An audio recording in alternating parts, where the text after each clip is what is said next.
Zapraszam Was wszystkich na taki bardzo porządny przepis na taką swojską kiełbasę, taką bardziej wiejską kiełbasę weselną, taką jak robiło się kiedyś w dawnych czasach, kiedy na wesela na wsi przychodziło po 100, po 200 osób i taka kiełbasa to była na stołach do przekąski, do wódeczki, jak to się mówi.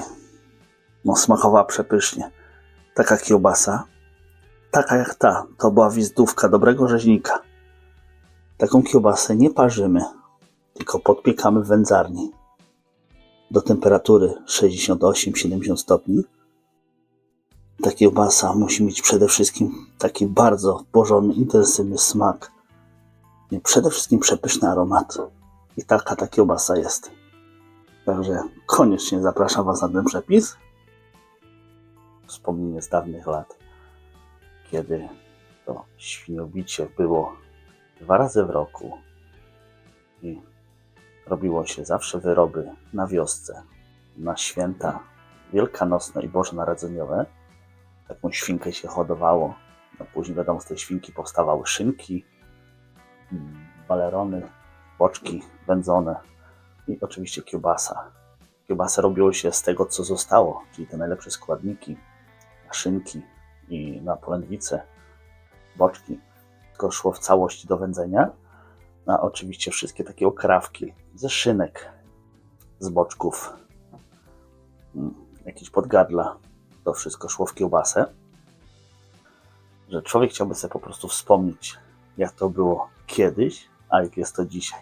Może dla wielu młodszych to będzie może dziwne i śmieszne, no ale kiedyś takie te żywność, te kiełbasy były na pewno zdrowsze. My bardzo dużą rodzinę mamy na wschodzie, w Rzeszowskim, koło Przemyśla, koło Rzeszowa. Dzisiaj te tradycje się troszeczkę, jak to się mówi, zamazują, ale kiedyś, 30-40 lat temu, gdy robili wesela, zabijali 2 świnki i oczywiście jakąś wołowinkę, tak, i robili kilkadziesiąt kilogramów takiej kiełbasy dla gości. Na takie wesela były zapraszane całe rodziny, ale też całe domostwa, sąsiedzi. Na tych weselach było po 150, nieraz 200 osób. Na podwórku rozkładane były wielkie wojskowe namioty. I w takich namiotach robiło się wesela i przychodził rzeźnik i przez noc robił wyroby. Łącznie z kaszankami, z kiełbasami, szynki. No wszystko szło to, co z tego świniaczka można było pozyskać oczywiście. To mięso nie jest już teraz takie, jakie było kiedyś. Wiadomo, w Polsce mięso dostać takie bardzo dobrej jakości jest naprawdę teraz bardzo trudno.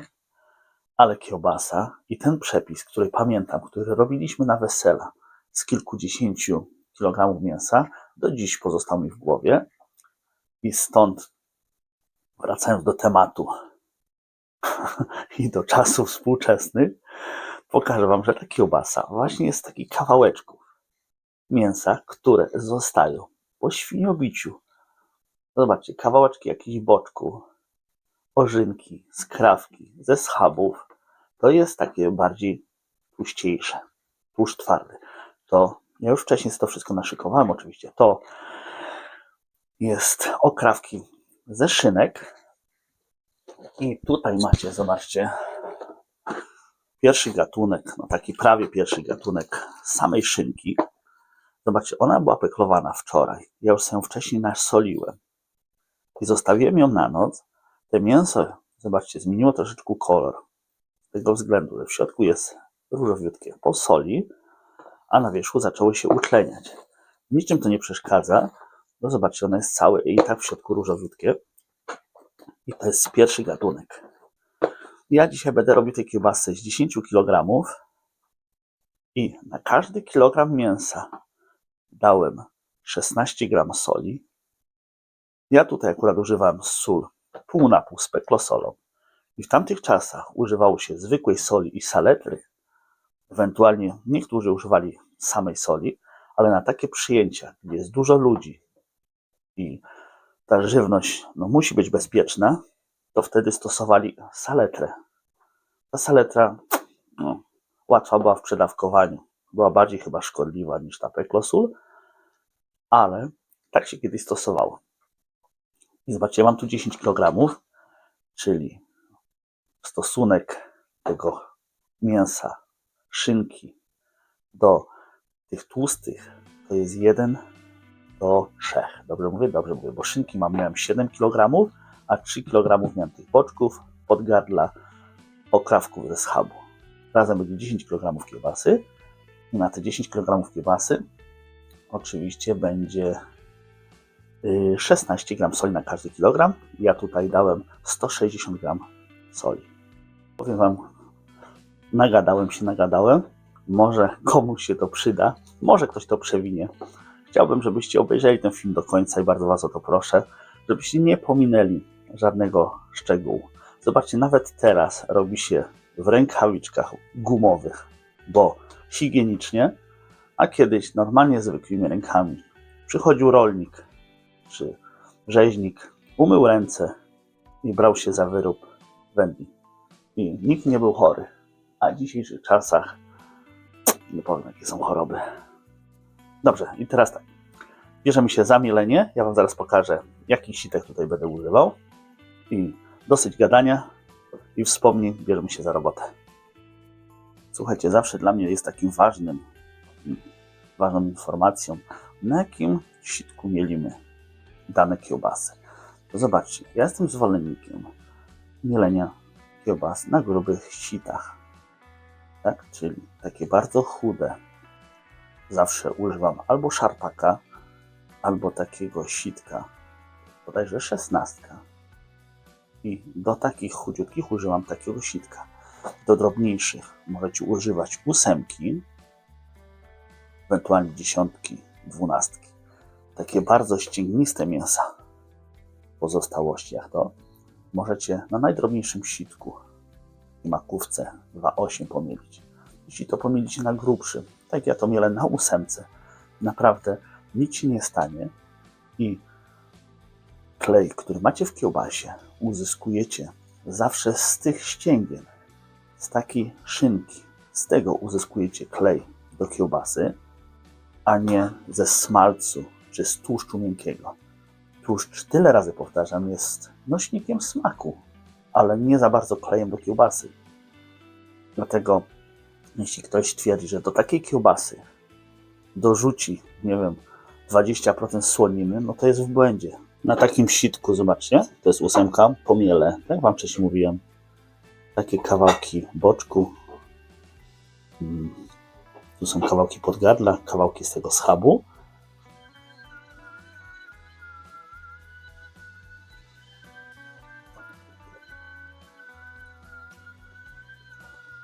I teraz czas na chude mięso.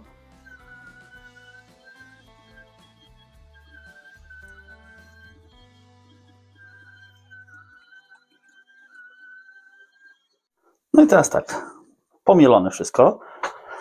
Do tej kiełbasy weselnej ja dam pieprz czarny, ziarnisty, ale taki grubo mielony. I zobaczcie, na każdy kilogram kiełbasy dam 3 gramy. Czyli zobaczcie, że to będzie 30 gram. Będzie taki dosyć mocno wyczuwalny, grubo pomielony pieprz. 3 gramy na każdy kilogram, czyli razem 10 kg, 30 gram. Tak jak Wam mówiłem, pomieliłem pieprz czarny, świeżo zmielony. Zobaczcie, on jest taki grudkowany, młotkowany, bardzo grubo zmielony. To jest taki bardzo wyrazisty w kiełbasie, będzie ten pieprz. Dzielę go na mniej więcej 3 części.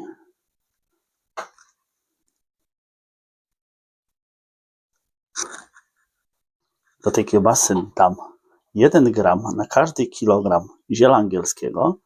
Tu widzicie, mam 12 gram. 2 gramy ujmę, czyli 10 gram. Możecie tyle zostawić.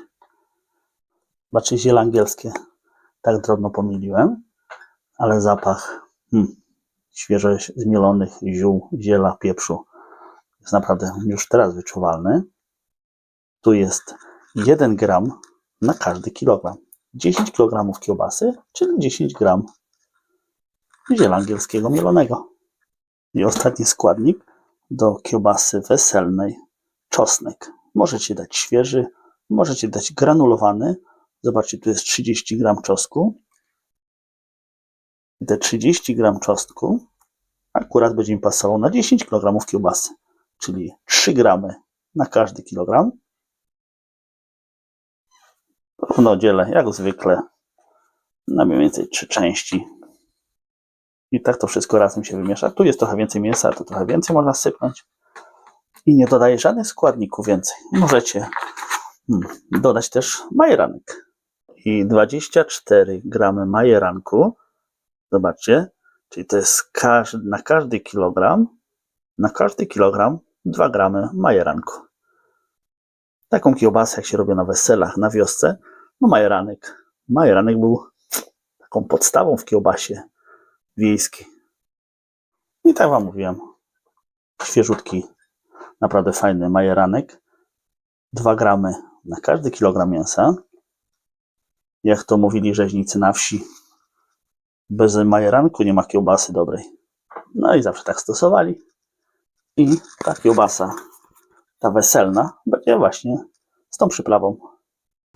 Słuchajcie, ja mam tutaj, tak wam mówiłem, 10 kg mięsa i daję zimnej wody litr. Robię sobie taką tu dziurę. Nie wlewam wszystkiego naraz, tylko stopniowo będę wyrabiał.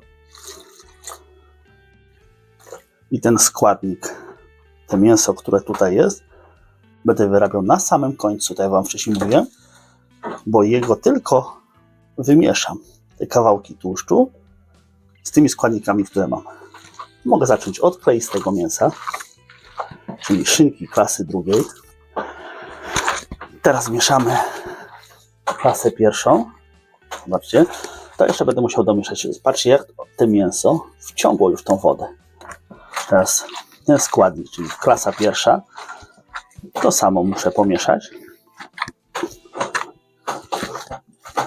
Ja już nie będę was zamęczał, ja sobie to wszystko pomieszam i za chwileczkę pokażę, co dalej. I tak wymieszałem, gdzie to ścięgniste, to jedynkę. Mieszałem może, nie wiem, 3-4 minuty. Naprawdę ja długo tego nie mieszam. Zobaczcie, chcę wam pokazać, jak to będzie wyglądało później w przekroju kiełbasę. Zobaczcie, jak ona już się klei, układa.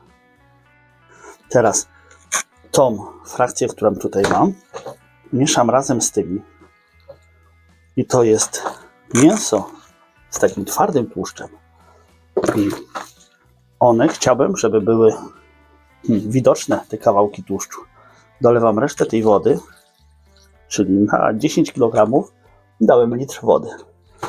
I teraz wszystkie te 3 składniki, 3 frakcje, wszystko razem mieszam. Nie zgniatając, ani nie zmiażdżając tego mięsa. Zobaczcie, musicie sobie tu troszeczkę mięsa wypuścić i po jak leciutko idzie to jelito, końcówki nie wiążę, przytrzymuję.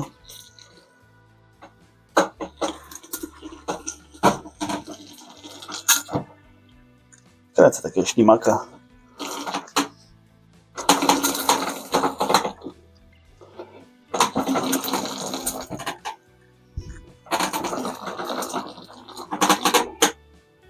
Zobaczcie, jak pięknie idzie kiełbasa weselna. Tyle wyszło kiełbasy weselnej. Przepysznej kiełbasy. Naprawdę dla gości nie powstydzę się takiej kiełbasy, ani wy jak zrobicie, bo przepysznie będzie smakowała. Grubo mielona, idealnie doprawiona, w miarę chudziutka, fajna kiełbasa. Ja zrobiłem tu 10 kg. Wy możecie mniej, podzielić te składniki wszystko na pół. I teraz idzie na kije do osadzenia na jakieś godzinę. Jak wam mówiłem, z 10 kg wyszły 2 takie długie patyki kiełbasy weselnej. Kiełbasa ma naprawdę wyjątkowy smak. I teraz trafia do osuszania, do wędzarni. Miał swoją wędzarnię, zobaczcie, rozpalam i musimy uzyskać wyższą temperaturę wędzarni, żeby się dobrze wygrzała. No i 10 kg, czyli 2 kg porządnej kiełbasy. Osuszają Cię w cieplutkiej wędzarni z samym ciepłym powietrzem w temperaturze 50-60 stopni. I tak będę je osuszał około 40 może minut, bez to gruba dosyć kiełbasa w grubych jelitach. Znaczy kiełbaska już się osuszyła, jest w miarę sucha. Zobaczcie, taki odgłos ma jak pergamin suchy. Teraz ją będziemy wędzili około 2 godzin. Takim lekkim dymem w temperaturze 50-60 stopni. A osuszała się u nas około 40 minut bodajże. Widzicie? Musi być bardzo suchutka, żeby teraz ją fajnie złapał dym. Często pytacie, jakim drewnem wędzę. Zobaczcie, mam tutaj czereśnie. Mam bukowe drewno, to takie troszeczkę starsze, 3-letnie. Świeżą czereśnię, gałęziówkę. Zobaczcie, tutaj zapas. 4 takie wielkie stojaki drewna dębowego. Także na brak drewna do wędzenia nie mogę narzekać. Przy takim dosyć mocnym dymem teraz podwędzam. Łapię już ładnie kolorek. Tak wygląda kiełbasa po pół godziny wędzenia. Znaczy jest fajna już taka, mówię, dosyć suchawa. Ładnie ją zaczyna łapać. I możecie później po wędzeniu albo ją podpiekać do temperatury 68-70 stopni, albo po prostu ją sparzyć do takiej temperatury. Zawsze starajcie się utrzymywać temperaturę nie wyższą w wędzarni niż 60 stopni. Zobaczcie, kolejne 10-15 minut. No już zaczyna łapać taki fajny dosyć kolorek. Zobaczcie, tak wyglądają po 1,5 godziny wędzeniu. 1,5 godziny. Skórka już się fajnie tak przymarszczyła. Nie będę jej ani parzył, tylko podbiję troszeczkę temperaturę do 90 stopni na pół godziny, żeby wewnątrz tej kiełbasy uzyskać temperaturę 68-70 stopni. Także dokładam teraz drewna, podwyższam temperaturę w komorze wędzarniczej i kiełbaska za pół godziny będzie gotowa. Pięknie wygląda, zobaczcie. Kolorek bardzo ładny. Tak wygląda kiełbaska weselna po 2 godzinach wędzenia. Tu dalej się kopci. Dalej dorzucony duży kawałek drewna. Ładny, zobaczcie, kolorek. Ona już wewnątrz uzyskała temperaturę 68 stopni. Także my jej nie będziemy parzyli. Ona jest gotowa praktycznie już do jedzenia. Teraz ją zaraz wyciągniemy z wędzarni. Ona sobie przestygnie. I kolejnego dnia będzie naprawdę już jeszcze pyszniejsza. Także wyciągamy tą kiełbachę i gotowa, przepyszna kiełbasa. Kiełbasa taka weselna. 10 kg bardzo porządnej kiełbasy.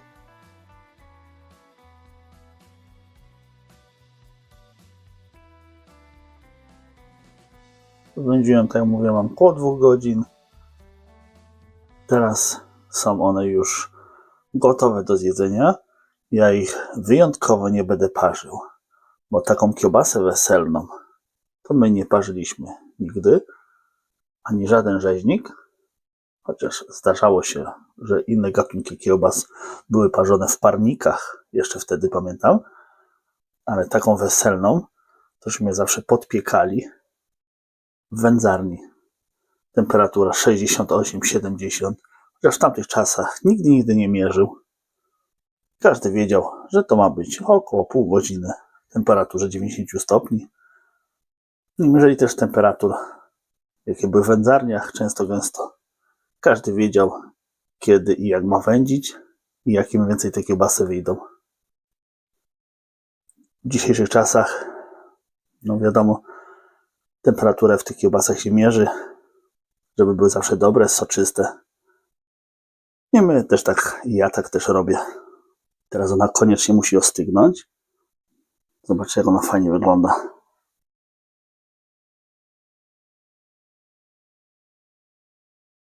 Piękna, naprawdę cudowna kiełbaska. Ja, tak jak mówiłem wcześniej, często gęsto parzę kiełbasy po wędzeniu. Może są takie bardziej skórka miękka, ale ta naprawdę będzie też rewelacyjna. Są zwolennicy właśnie parzenia, niektórzy podpiekają. Także co komu smakuje, tak robi. I o gustach się, jak to się mówi, się nie rozmawia. Także koniecznie zapraszam na ten przepis. Wspaniały przepis. Trochę długi film, może trochę nudny, ale taki może i niezapomniany i bardzo potrzebny.